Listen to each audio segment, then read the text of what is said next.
ఓం మహాగణాధిపతయే నమః. ఓం గురుభ్యో నమః. ఓం శ్రీమాత్రే నమః. పరమేశ్వర స్వరూపమైనటువంటి జ్యోతిష, వాస్తు మరియు ఇతర అనేకమైనటువంటి శాస్త్రములను మనకు అందించినటువంటి మహర్షులకి నమస్కారం. హయగ్రీవ హయగ్రీవ హయగ్రీవేతియో వదేత్తస్య నిస్సరతే వాణి జన్హుకన్యా ప్రవాహవత్. అరుణాం కరుణాతరంగితాక్షీం ధృతపాశాంకుశపుష్పబాణచాపాం అనిమాదిభిరావృతాం మయూకైః అహమిత్యేవ విభావయే భవానీం. శ్రీమాత్రే నమః. మనము జూలై మాసంలో రాశి ఫలితాలు కనుక చూసుకున్నట్లయితే అప్పుడు ఉన్నటువంటి గ్రహస్థితి ఏ విధంగా ఉంది అని చూసుకున్నట్లయితే జూలై మాసంలో శని వక్రగతిలో ఉంటున్నాడు కుంభరాశిలో. అదేవిధంగా రాహు మీనంలోని, మేషంలో కుజుడున్నాడు. అయితే చంద్రుడు ప్రతి 2.5 రోజులకు ఒకసారి మారిపోతూనే ఉంటాడు. అలాగే మరొక విషయం ఏంటంటే ఇక్కడ ఈ యొక్క కుజుడు 13వ తేదీ గురువును కలుస్తున్నాడు. ఎప్పుడైతే కుజుడు గురువును కలుస్తాడో కొంచెం ల్యాండ్ రిలేటెడ్ సంబంధించిన విషయంలో మంచి జరిగేటువంటి యోగం, కొంచెం ల్యాండ్స్ రేట్స్ పెరగడం కూడా జరుగుతుంది. అదేవిధంగా ఇక్కడ మనకి మిథునంలో రవి శుక్ర గ్రహాల యొక్క స్థితి, ఆ రవి 15వ తేదీకి కర్కాటకంలోకి రావడము, అదేవిధంగా శుక్రుడు 7వ తేదీ కర్కాటక రాశిలోకి రావడము, బుధుడు కర్కాటక రాశిలో ఉంటూ 20వ తేదీకి మనకి మన సింహంలోకి వస్తున్నాడు. అదేవిధంగా కన్యారాశిలో కేతువు యొక్క సంచారం జరుగుతుంది. ఈ యొక్క గ్రహస్థితిని అనుసరించి ద్వాదశ లగ్నాల వారికి, లగ్నం తెలియని వారి రాశుల వారికి ఏ విధంగా ఉంది అనేటువంటి విషయాలు మనం ఇప్పుడు తెలుసుకుందాం. కన్యా లగ్నము, కన్యారాశి, రాశిలో కేతువు యొక్క సంచారము. కేతువు ఎప్పుడైతే రాశిలో ఉన్నాడో తెలియని ఒక వైరాగ్యాన్ని క్రియేట్ చేస్తూ ఉంటాడు. కాకపోతే చిన్న వైరాగ్యం అనేటువంటిది ఉంటుంది.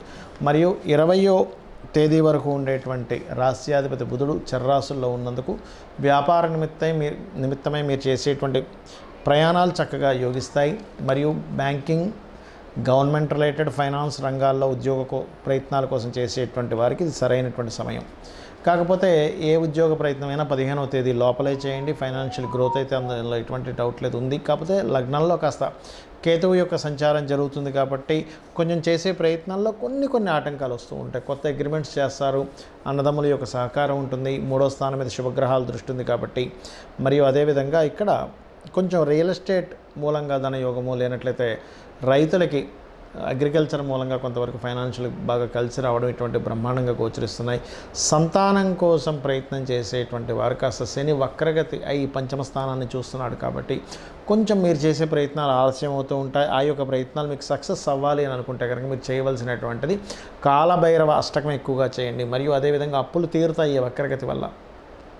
వివాహ సంబంధించిన విషయంలో మొదటి వివాహం ఏదైనా కొన్ని కారణాల వల్ల డిస్టర్బెన్స్ అయినటువంటి వారు రెండో వివాహం కోసం ప్రయత్నం చేసేటువంటి వారికి సప్తమాధిపతి భాగ్యంలో ఉండడం అనేటువంటిది ఒక రకంగా మంచి ఫలితాలు ఇస్తుంది. కాకపోతే ఈ భాగ్యంలో 2 గ్రహాలు ఉండడం అనేటువంటిది 15వ తేదీ తర్వాత మీకు ఉద్యోగ మార్పుల్ని సూచిస్తుంది. అయితే ప్రమోషన్స్ రిలేటెడ్ సంబంధించినవి కూడా ఏదైనా సరే మీరు 15వ తేదీ లోపలే ప్రయత్నించండి. జలరాశుల్లోకి ఎప్పుడైతే రవి ఎంటర్ అవుతాడో లాభంలో ఉన్నట్టే ఉంటుంది, కానీ జలరాశిలో ఉండడం వల్ల ఇదిగో మీకు ప్రమోషన్ ఇస్తాం అనుకుంటేనే లేట్ అవుతూ ఉంటుంది. బికాస్ ఆఫ్ మీ లగ్నంలో కేతు కూడా ఒక పక్క ఎప్పుడైతే సంచరిస్తున్నాడో ఈ యొక్క ఫలితాలు ఈ రకమైనటువంటి ఫలితాలు ఇస్తూ ఉంటాయి. కాబట్టి మీరు ఎక్కువగా కాలభైరవ అష్టకం చేసుకుంటూ, మీకు దగ్గరలో గణపతి ఆలయం ఉన్నట్లయితే గణపతికి ఆరాధన చేసుకుంటూ గోవుకి గ్రాసము తినిపించండి. అన్ని విధాలా మీకు బాగుండడం జరుగుతుంది. అయితే ఇప్పుడు శని వక్రించాడు. శని వక్రగతి వల్ల కూడా కొన్ని జాగ్రత్తలు తీసుకోవాలి. మీ జాతకం ఉన్నా లేకపోయినా సరే గుర్తుపెట్టుకోండి. ఏమిటది అంటే శని మకర రాశి, కుంభరాశిలో ఉండి మకరం వైపు వక్రించున్నాడు. దీనివల్ల పర్టికులర్గా ఏంటంటే ప్రపంచవ్యాప్తంగా, దేశవ్యాప్తంగా కొంత కెరియర్ రిలేటెడ్ సంబంధించిన విషయంలో కొంత గ్రోత్ ఉంటుంది. అదేవిధంగా కొంత స్ట్రెస్ ఉంటుంది దేశవ్యాప్తంగా, ప్రపంచవ్యాప్తంగా కూడా. అయితే ఇక్కడ ఈ శని వక్రగతి అనేటువంటిది ముఖ్యంగా ఇంకా వేటి మీద చూపిస్తుంది. అందరూ అసలు ఏం చేసుకోవాలి చూసుకున్నట్లయితే ఎప్పుడైనా గుర్తుపెట్టుకోండి, శని భగవానుడు రాశి మారిన, నక్షత్రం మారినప్పుడు కానీ, వక్రగతి చెందినప్పుడు కానీ, పాపగ్రహాల మధ్యన కానీ శుభగ్రహాల మధ్యన కానీ చేరినప్పుడు మనకి దానిలో ఒక మార్పునిస్తాడు ఖచ్చితంగా. అంటే కర్మకారకుడు, న్యాచురల్ కర్మకారకుడు ఆ యొక్క మార్పుని ఇచ్చినప్పుడు దాని యొక్క ఫలితాల్లో అనేకమైనటువంటి మార్పులు వస్తాయి. ఇది ముఖ్యంగా దేశ రాజకీయాల మీద ప్రభావం చూపిస్తుంది శని వక్రగతి అనేటువంటిది. అదేవిధంగా రెండవది ఏంటంటే జాబ్స్, ఎంప్లాయ్మెంట్స్, వీటి మీద ఒక పాజిటివ్నెస్ని కూడా ఇస్తుంది. అందులో ఎటువంటి సందేహం లేదు. ఆర్థిక వ్యవస్థ సంబంధించిన విషయంలో అనేకమైన మార్పులను ఇస్తుంది. అయితే ఈ శని వక్రగతి పర్సనల్ చార్ట్ మీద ఎఫెక్ట్ పడకుండా ఉండాలి అంటే ముఖ్యంగా మీరు చేసుకోవాల్సినటువంటి ముఖ్యమైనటువంటి అంశం ఏమిటి అంటే శనివారాలు వీలైనంత మటుకు అన్నదానం చేయండి. దీనివల్ల ఏమవుతుందంటే శని వక్రగతి యొక్క ప్రభావం తగ్గి మీకు పాజిటివ్ అనేటువంటి జరుగుతుంది. అలాగే బెల్లము గోవుకు తినిపించడము, మధ్యాహ్నం పూట నిద్రపోవడం అనేటువంటిది ఎక్కువగా చేయకూడదు. అదేవిధంగా ముసలి వాళ్ళకి, బాగా ఏజ్డ్ పర్సన్స్కి, వాళ్ళకి ఏదైనా మీకు తోచినటువంటి సహాయం చేయడం చేస్తూ ఉన్నట్లయితే ఖచ్చితంగా మంచి ఫలితం వస్తుంది. దీంతోపాటు శని వక్రగతి యొక్క ప్రభావం మీ మీద అస్సలు ఇంక పడకుండా ఉండాలి, కంప్లీట్ పాజిటివ్గా ఉండాలంటే కర్మకారకుడు ముఖ్యంగా శని భగవానుడు ఆంజనేయ స్వామి ఉపాసన ఎవరైతే చేస్తారో వాళ్ళకి మరింత అనుకూలంగా ఉంటాడు. కాబట్టి ఆ అనుకూలత రావాలంటే రోజు కనీసం 20 నిమిషాలు, ఎక్కువసేపు అక్కర్లేదు, ఓం హరి మర్కటాయ నమః అనే మంత్రం చేయండి, అద్భుతంగా ఉంటుంది. అయితే ఎవరికైనా వాళ్ళ జన్మజాతకంలో శని వక్రించుండి వాళ్ళ గనక కర్మ సంబంధం దానికి వచ్చింది కంప్లీట్గా అన్నప్పుడు ఉద్యోగం, గతంలో చేసిన ఉద్యోగంలోకి వెళ్ళడం అనేటువంటిది ఇస్తాడు. గతంలో ఇంతకుముందు చేశానండి జాబ్, వాళ్ళు మళ్ళీ పిలుస్తున్నారు, ఇటువంటివి వింటూ ఉంటారు, గుర్తుపెట్టుకోండి. అలాగే ఎప్పుడైనా గుర్తుపెట్టుకోండి, గోచార గ్రహాల యొక్క ఫలితం ఒక ఎత్తు అయితే మన personal chart is most important. మన పర్సనల్ చార్ట్లో ప్రస్తుతం నడుస్తున్న మహాదశ ఏమిటి, అంతర్దశ ఏమిటి, దానికి గోచారం ఏమిటి, ఇది పర్టికులర్గా చూసుకోవాలి. అంతేగాని ఎంతసేపు నాకు ఏలినాటి శని ఉంది, అర్ధాష్టమి శని ఉంది, అష్టమి శని ఉంది, అందుకే ఇంత ఇబ్బంది పడుతున్నాను అనుకోవడానికి వీల్లేదు. ఎందుకంటే శని భగవానుడు ఎప్పుడూ బ్యాడ్ అయి ఇచ్చేటట్టయితే ప్రతి ఒక్కరూ శని మహర్దశ రాగానే ఇబ్బంది అయిపోవాలి. గురు మహర్దశ రాగానే బాగుండాలి, శుక్ర మహర్దశ రాగానే బాగుండాలి, బుధుడు రాగానే బాగుండాలి. అలా అవ్వట్లేదు కదా. లాజిక్ ఆలోచించండి. శని భగవానుడు బాగుంటే మంచి ఫలితాలు ఇస్తాడు, గురువు బాగున్నా మంచి ఫలితాలు ఇస్తాడు. కానీ ఇబ్బంది అయితే గురువు గ్రహం అయినా సరే ఇబ్బంది ఇస్తుంది. శుక్రగ్రహం, అందరూ ఏమనుకుంటారు శుక్రదశ వస్తే రాజయోగం అనుకుంటారు. అలా ఏమి ఉండదండి. శుక్రుడు బాగుంటేనే రాజయోగం. నేను మీకు ఒక కనీసం కొన్ని వేల జాతకాలు చూపిస్తా. శుక్రదశ వచ్చినప్పుడు ఇబ్బంది పడ్డ వాళ్ళు కూడా, ఎందుకంటే డిపెండ్ ఆన్ ఆ గ్రహం యొక్క స్థితి ఎలా ఉంది, శాస్త్రంలో చాలా స్పష్టంగా చెప్పబడింది. కాబట్టి ఈ యొక్క విషయాన్ని కంప్లీట్గా తెలుసుకోవాలి మీరు. ఇది తెలుసుకోకుండా మూఢంగా శని వచ్చేసింది పాడైపోతాను, శుక్రుడు వచ్చేసింది బాగుంటాను కాదు. శుక్రుడు పాడైతే శుక్ర సంబంధంగా పాడవుతాడు మనిషి. అంటే స్త్రీ వ్యామోహం కావచ్చు, లేకపోతే ఎక్కువ లగ్జరీ ఖర్చులు పెట్టేసి పాడు చేసుకోవడం కావచ్చు, ఇట్లాంటివి ఇబ్బంది పడుతూ ఉంటాడు.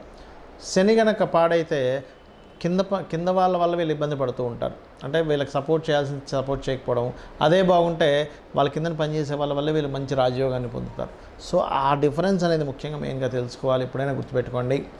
అయితే ఇక్కడ ఒక విషయం ఏంటంటే, మీరు మీ యొక్క జన్మజాతకం ఎలాగున్నా కానీ, అందులో ఎన్ని అవయోగాలు ఉన్నా, ఎంత దీనస్థితిలో ఉన్నా ఒకటే గుర్తుపెట్టుకోండి, అమ్మవారిని నమ్ముకుంటూ, చాలామంది భయపడేది శనికి సంబంధించిన విషయమే కాబట్టి అమ్మవారిని నమ్ముకుంటూ, అమ్మవారి లలితా సహస్రనామాల్లో ప్రత్యేకంగా ఓం అనాకలిత సాదృశ్య చుబుక శ్రీ విరాజితాయై నమః అనే మంత్రం కనుక చేసుకోగలిగితే ఎటువంటి శని దోషాలున్నా పోతాయి, గుర్తుపెట్టుకోండి. ఇంకొకటి ఏంటంటే, ఇక్కడ మీరు ఎప్పుడూ కూడా బాగున్నటువంటి ప్లాంటరీ పొజిషన్కి సంబంధించిన రత్నమే ధరించాలి ఎప్పుడు కూడా. చాలామంది ఏం చేసే మిస్టేక్ ఏంటంటే, నాకు ఈ దశ బాగాలేదు కదా, అందుకే ఆ రత్నం పెట్టేసుకున్నా అంటారు. అది కూడా చాలా పెద్ద మైనస్ అవుతుంది, ఒకటి. రెండవది, మీకు ఏ గ్రహం అయితే పాడైందో ఆ గ్రహ సంబంధించిన వ్యాపారము, ఉద్యోగాల్లోకి వెళ్తారు, అది కూడా పెద్ద మైనస్ అవుతుంది. మీకు ఏ ప్లానెట్ బాగుందో దానికి సంబంధించిన దాంట్లోకి వెళ్ళండి, అప్పుడు బాగుంటుంది. గురువు బాగున్నాడు, టీచింగ్స్లోకి వెళ్ళండి. బుధుడు బాగున్నాడు, వ్యాపారంలోకి వెళ్ళండి. శుక్రుడు బాగున్నాడు, ఫ్యాషన్ డిజైనింగ్ దాంట్లోకి వెళ్ళండి. చంద్రుడు బాగున్నాడు, ఫుడ్ రిలేటెడ్ దాంట్లోకి వెళ్ళండి. రవి బాగున్నాడు, ఆరోగ్యం దాంట్లోకి వెళ్ళండి. చాలామంది చేసే మిస్టేక్ ఏంటంటే, చంద్రుడు బాగోపోతే వెళ్ళి ఫుడ్ బిజినెస్ చేస్తుంటారు. బాగోలేని చంద్రుడికి సంబంధించిన బిజినెస్ చేస్తే ఏమవుతుంది, మీ లైఫ్ కూడా పాడైపోతుంది. అదేవిధంగా చాలామంది పార్ట్నర్షిప్స్ విషయంలో కొన్ని తప్పిదాలు చేస్తూ ఉంటారు. అవతల వాళ్ళ జాతకం ఎట్లా ఉంది, అసలు వాళ్ళకి ఆ దాని పరంగా ధనయోగం ఉందా లేదా చూసుకోకుండా వీళ్ళకి బాగుంది కదా అని వెళ్ళిపోతారు. అక్కడ ఏమైపోతుంది, వాళ్ళకి బాగోపోవడం వల్ల మీకు కూడా ఇబ్బంది పడుతూ ఉంటుంది, ఎఫెక్ట్ పడుతూ ఉంటుంది, గుర్తుపెట్టుకోండి. మీ వల్ల వాళ్ళకి బాగుంటుంది మళ్ళీ, ఎప్పుడు కూడా గుర్తుపెట్టుకోండి. సో ఇది ముఖ్యంగా జాగ్రత్త పడవలసినటువంటి అంశము. అలాగే మరొక విషయం ఏంటంటే, ఇక్కడ మీరు నిత్యము కనుక ఇంట్లో పూజ చేసుకోగలిగితే, నిత్యము ఏదైనా ఒక ఆలయానికి కనుక వెళ్ళగలిగితే, నిత్యము లలితా సహస్రనామాలు చేసుకోగలిగితే మీ గ్రహస్థితితో సంబంధం లేదు. గ్రహస్థితి మీకు ఇచ్చేటువంటి మీ కర్మ బట్టి వచ్చేటువంటి బ్యాడ్ రిజల్ట్స్ చాలా తక్కువ స్థాయిలో వస్తాయి. మీకు వచ్చేటువంటి కొద్దో గొప్ప మీ యొక్క జాతక చక్రంలో ఉండే యోగం 100% మంచి రిజల్ట్ ఇవ్వడానికి తోడ్పడుతుంది. కాబట్టి ఇవి చేసుకొని మీ యొక్క జీవితాన్ని ఆనందమయం చేసుకుంటారని కోరుకుంటూ శ్రీమాత్రే నమః.